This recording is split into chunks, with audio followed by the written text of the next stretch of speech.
Let's go to ArrayList notes day one in the projects.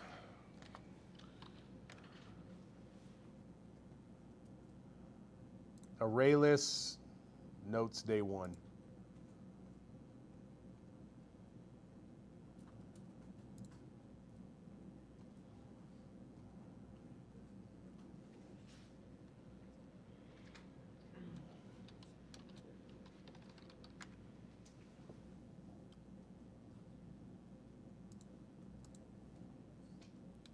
Here we go.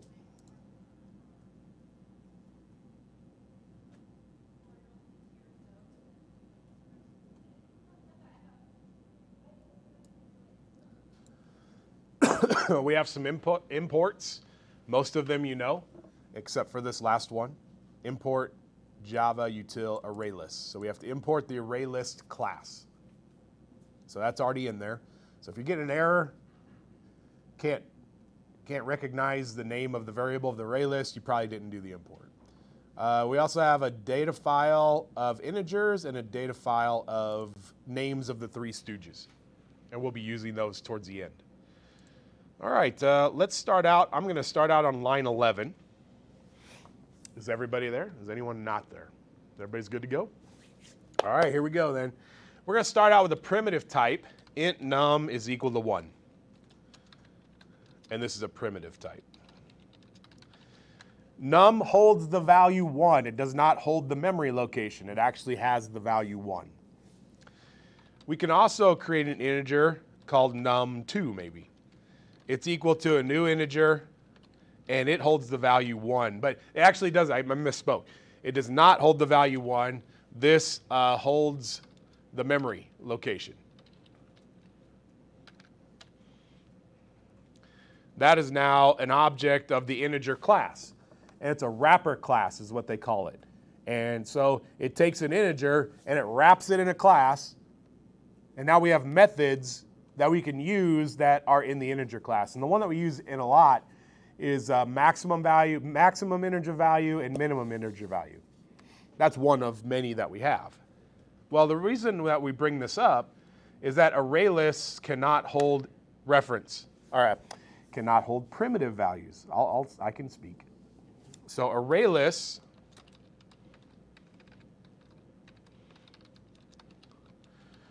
cannot hold primitive values. They must hold objects of a class. Now here are the methods that we can use with ArrayLists. We can add an item to the array list. So we can add the number 7. Then we can add the number 15. And you have to use the method add. Add in a specific spot. Add the item. So if we want to add at index 4, we can add it in a specific spot that we want to designate. Otherwise, the item is added on to the end by default. We can set a spot, which is, I would call this a replace. And we're going to replace a spot with a certain item. So replace index 7 with the number 54. And we're going to practice all this. Get whatever is in spot number 7 or index number 5. Instead of length of an array list, we have size. So that's what we normally see as length. Remove. And that is an integer spot. So remove index number 7. There's also a clear. You can completely clear the array list and make it back into nothing, so it has no values. Let's instantiate an array list. We have to say, first of all, it's an array list, and it holds integers. And I think I called this, what did I call it? Nums. Is equal to a new array list, integers, and you have to have the parentheses at the end. So sometimes it's easy to kind of skip over those parentheses, but there's parentheses at the end of that.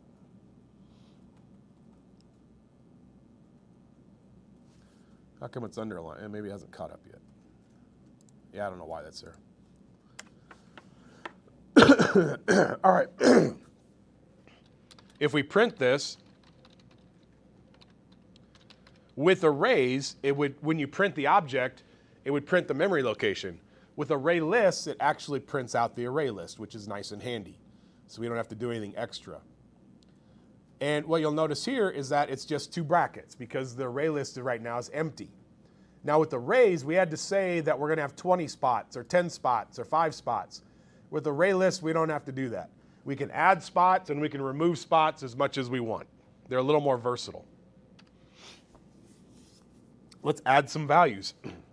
Now with arrays, we would say nums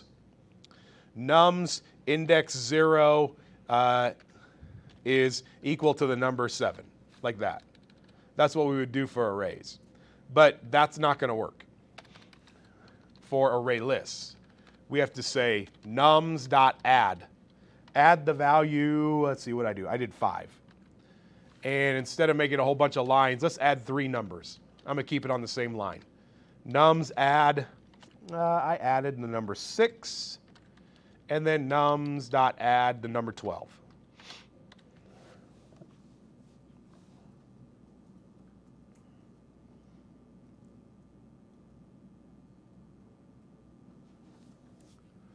I'm going to copy the print and paste. Copy, paste. Now you'll see that 3 numbers were added to the array. 5, 6, and 12. And it kept adding it to the end. So it put 5 in, then we added 6, and then we added 12, and it puts it on the backside of the array by default. Ooh, what else do I have? Add nums.add the number 50, but put it in the index number 0. So put it on the front side of the array, and then we'll print it and see that 50 now is on the front side. It goes 50, 5, 6, 12. And we can add a number into any spot that we want. Just got to indicate which index we want. If you do this, nums add index number 9, add the number 18. You would think maybe, now we only have index 0 through 3. 0, 1, 2, 3. We only have up to 3. We don't have an index 9. So I can't add that. That's going to give you an out of bounds error. And we'll comment that out so we don't get an error every time. But you'd think maybe you would put in a bunch of zeros and then put 18 in the index 9. But it doesn't do that. In order to add it at a specific spot, that spot has to exist. So let's comment this out so that we don't get the error. There we go. The index must exist to add it there. All right, we got that. How about what is set? Num set. It's like, I wish they would have said replace instead of set, because that's what it does. So set index 2 to the number 85. Now if we print it out, that, nums, not num, thank you. Nums.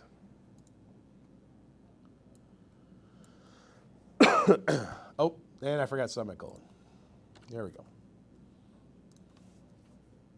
Now that 6 is now 85 because we set index 2 to 85. It's a replacement.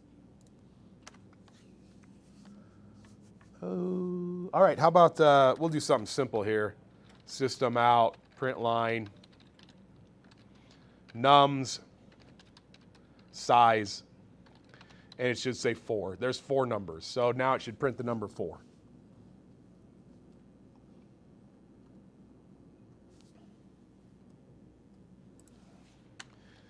If you print a set, so we go print line set nums dot set index 3 to 55.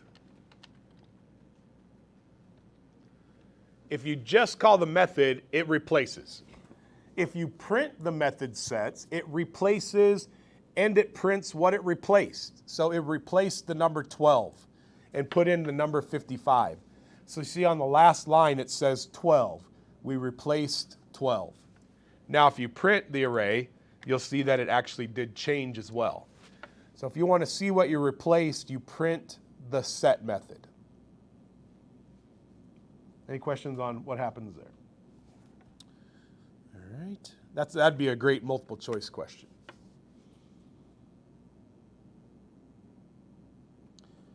In order to print a value, let's say we want to print the number 50. You go system, out, print line. If this was an array, we'd do nums, and we'd say print index 0. That's what we would do. But this is not an array, this is an array list. So it's nums.get index 0. So this should print, on the last line, should print the number 50. In order to get a value, you have to do the get method. You can't say print nums index 7. It doesn't know what that means. That's arrays. Array list, you do a get.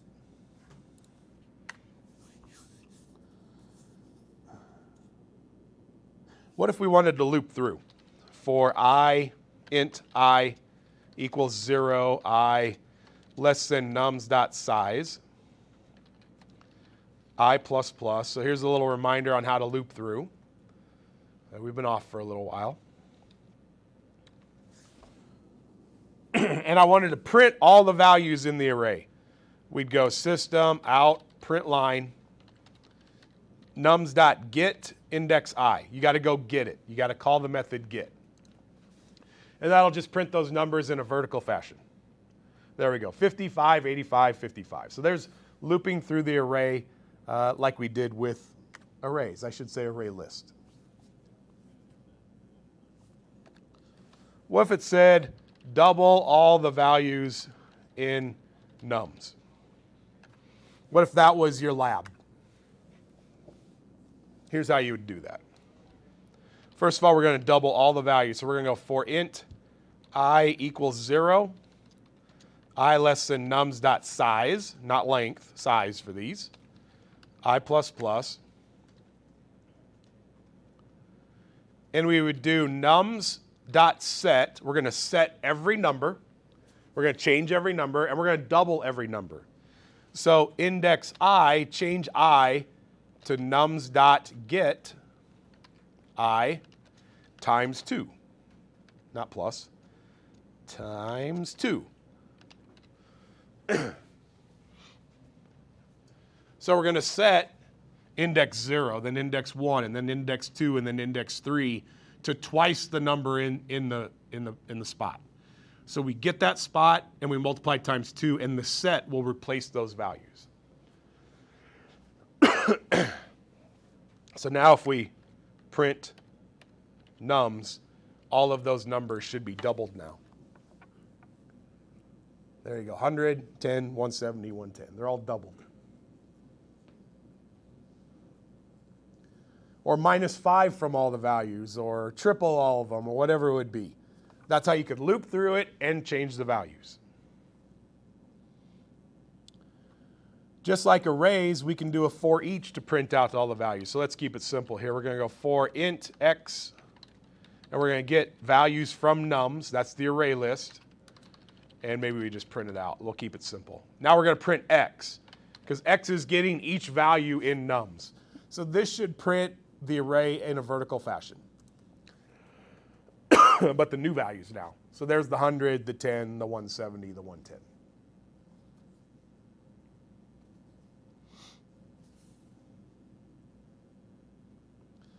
So there's some of the basic functions of array lists and how we could use them in a loop. Let's create and populate an array list called names. All right, so we're going to do a new array list. And these are going to hold, this array list is going to hold strings. And the variable name is names, and it's a new array list holding strings. And you need those parentheses at the end.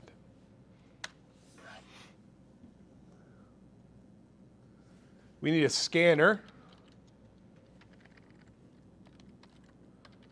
I called it Stooges.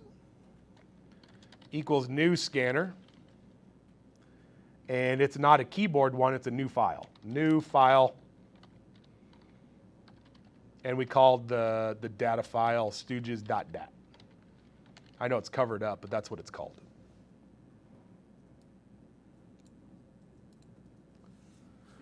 Oh, it doesn't like my new array list. I'll bet it Cannot be resolved to a type. What's that? Oh, sting. String. Thank you. All right, and we'll say while Stooges dot has next line. We want to add the names to names. So names is the array list, and we're going to add Stooges dot next line.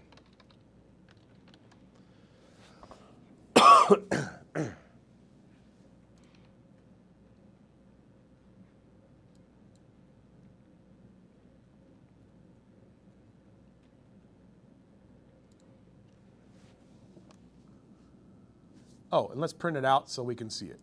I think I can still just paste. Oh no, but names. And it should have all of those Stooges names in there. Some are repeated on purpose. But there's the array list populated with the names of the Stooges. So count the number of curlies. There are 6 curlies, so it should say 6 when we're done. So int count equals 0. Now, since we're going to loop through every single name, well, let's do it like this. I have a for each on here, but I don't want to do a for each. Do I want? Do I? I do a different one later. We can do a for each here. String. Maybe we call it the name, and we're putting in names of the Stooges. That comes from the array list. So the array list is going to feed name. If name dot equals curly, then add 1 to the count. And we'll print out some meaningful output here. There are count curlies.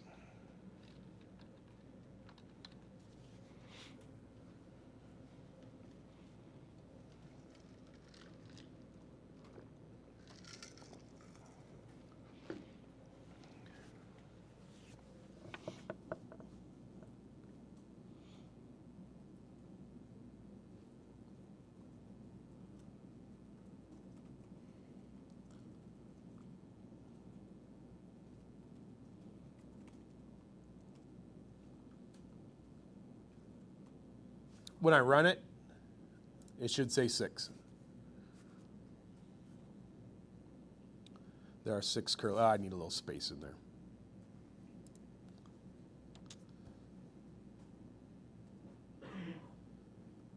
Let's see what happens when we remove.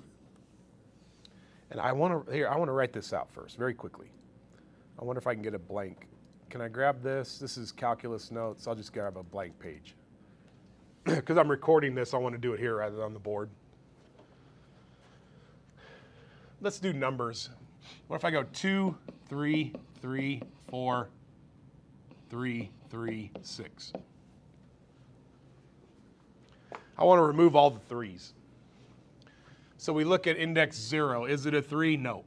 So it'll still stay on one time through the loop. It'll stay. It won't change. Then it looks at index number 1. Oh, that's a 3, so remove the 3. 2, 3, 4, 3, 3, 6. But I looked at index 0, I looked at index 1, and the problem is this one now moved into index 1. So we'll check index 2, and it's not a 3. It won't be removed. Then it goes to index 0, 1, 2, 3. That's a 3. So that one is removed. But this 3 moves into this spot that's already been checked. And so it'll go to the next one, and it won't remove it. So 2 of the 3s will not be removed because they're back to back if you go forward. That's a problem because I wanted to remove all the 3s. So let's look at the code for that, and we'll see that it actually does not remove the second one when they're back to back. All right, here we go. And we're going to fix it.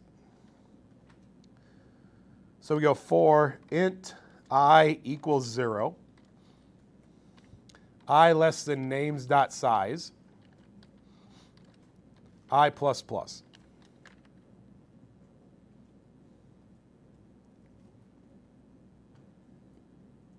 if names.get I, remember you have to go get the values, if it equals curly,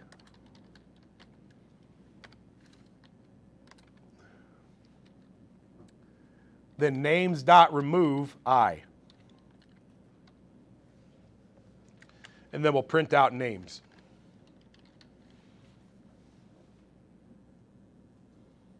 And we're going forward. We're going from 0 to size.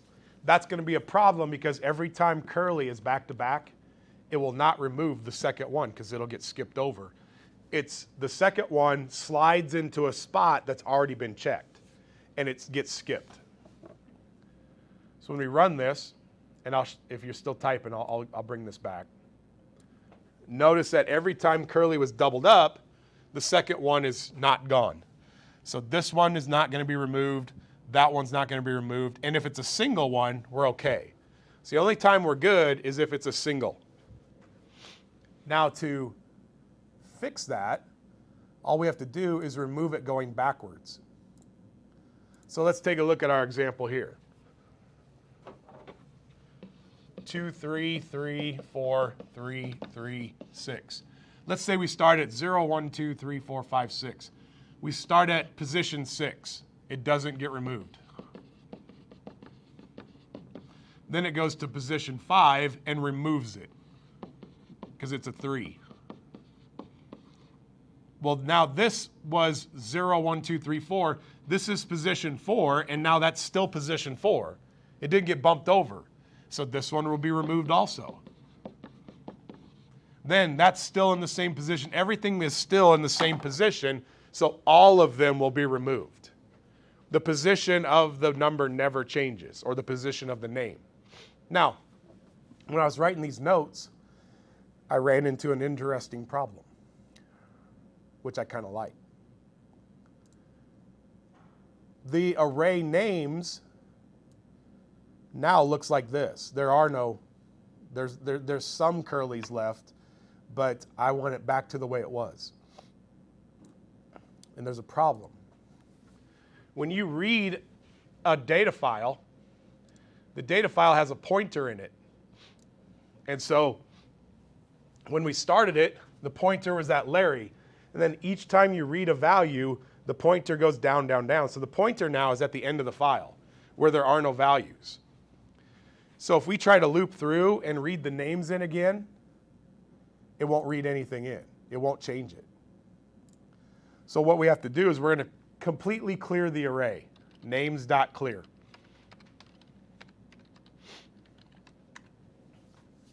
Now that doesn't even fix our problem with the pointer. Let me see where I'm at. Then we go stooges, which we've already made as a scanner, is equal to a new. Well, let me show you this. We're just going to do this over again. We're just going to do this piece right here. We have to redo it so that the pointer goes back up to the first name. So it's like we make it a brand new, but we're making it exactly what it was. You have to renew it. Ali, do you know how to reset the pointer without doing this? I think that's how you do it. That's just how you have to do it, huh? Okay, all right. I didn't know if there's any crazy method to reset it.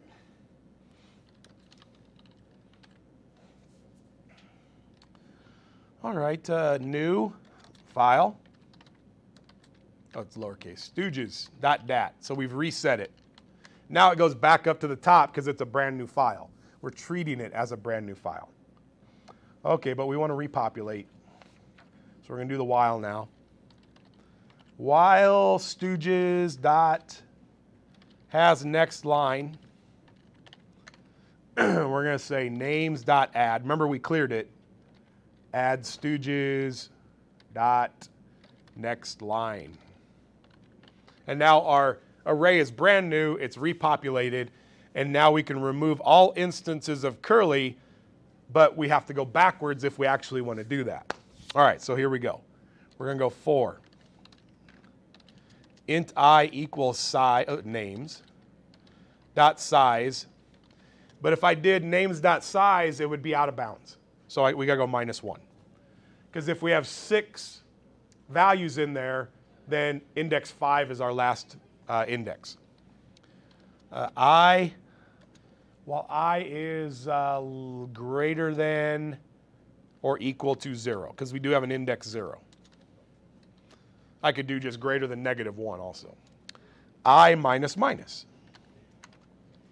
If names.getI, if that equals curly, remove it. Remove I. And then we should be able to print names. And now all of the curlies should be gone. Because when you go backwards, that second curly will not slide into a spot that we've already checked. It'll stay in its spot. Oh, I have files. I think it's file.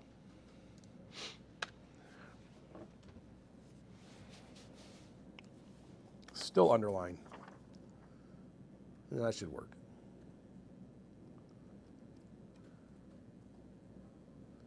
Yeah, I don't know why it's doing that.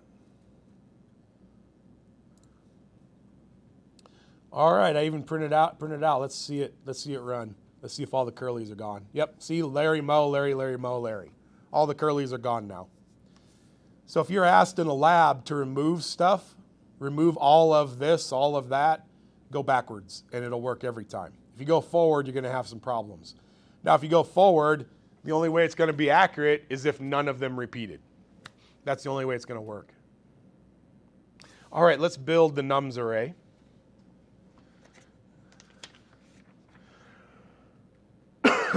So array list, we're going to do integers. Nums is equal to new array list, integers, and you need those parentheses. And I called it, did I call it integer or integers? Let's see. Integers.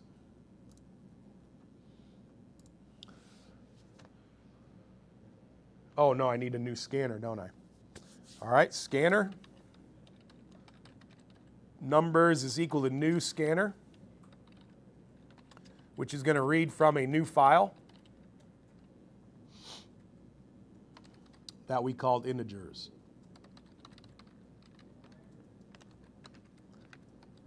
While numbers dot has an integer, has next integer, we're going to say nums dot add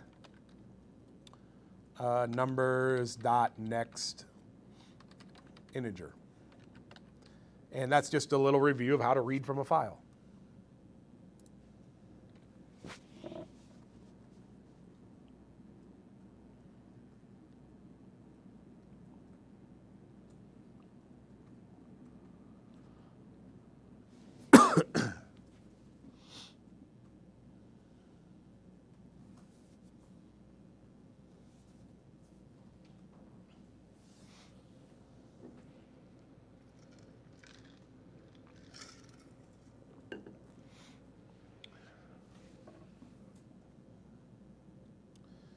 Now, with selection sort, let's talk about sorting.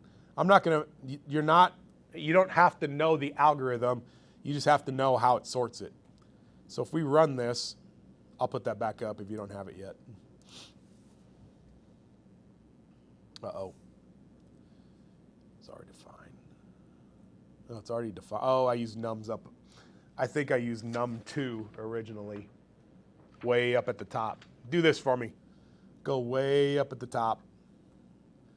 Oh, I did have num2. Where do I have nums? Oh, I already made it. What did I call it in here? Hold on. Not that it matters. Nums. Numbers. What? Select sort, there we go. Oh, all I had to do was, I already had that made. Let's do this. This line, can you guys find this line right here? Nums.clear. I didn't need to make it again, I already made it. Everybody okay with that? Everybody find it? Yeah? Does it work now? Hopefully. Hey, all right. Now, this is selection sort. So the 1 is already in a good spot. It's already good. Now it looks at the 8, and it's going to swap with the lowest value. So it loops all the way through, finds the lowest value. So it swaps 2 and 8. Then for the 10, 10's not the lowest value, but it sets it. It sets 10 as the lowest value, and then 6, and then it sets 5, and then 3. 3 is the lowest value. It keeps going, but those won't be the lowest. So it'll swap 3 and 10. See how those got swapped? Then it'll swap 6 and 4 right there. Then it'll swap 5 and 8, and then 6 and 8, and it keeps going down until it's all, it gets through every spot. So it swaps with the lowest value. Now, if that spot ends up being the lowest value, there's just no swap that's done. So that is selection sort. It goes and it selects what should be swapped. Now, if you drag this down all the way to the end now, I didn't want to waste time redoing everything, or having the code, so I just gave this to you. If we pull it all the way down to here, the insertion sort should work also. It should just work for you. So if we run this, we see that 1's in the good spot, 8's in a good spot, 10's in a good spot. But then the 6 gets pulled over to it, so 6 is pulled to where everything to the left of it is less than it. Then 2 is pulled over. Then 3 is pulled over. Then 4 is pulled over. Then 7 is pulled over to its correct spot. So you can see that see how these they're diagonals because all they're doing is being pushed over. So one at a time, everything gets pushed over. So 8's pretty big, so it gets pushed over until the very end, and then it gets put into its right spot. So everything is, it's an insertion. So it takes the lowest number or the next number and it pulls it into its spot. It's inserting into its spot. With selection, it goes selects what to swap. Insertion puts it in its right place. How much time do we have?